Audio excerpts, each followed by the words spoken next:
사라졌던 되게 진짜 아침을 젖어서 또 없는 밑을 hiç도 sanmıyorum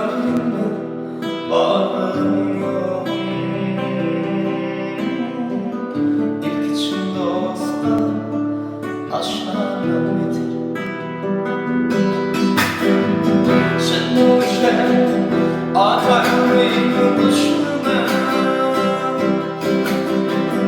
Sen o zaman boyuna kime karşı Sen o zaman kuşu tercih başıma Sen o gittin ama lokmanın bitir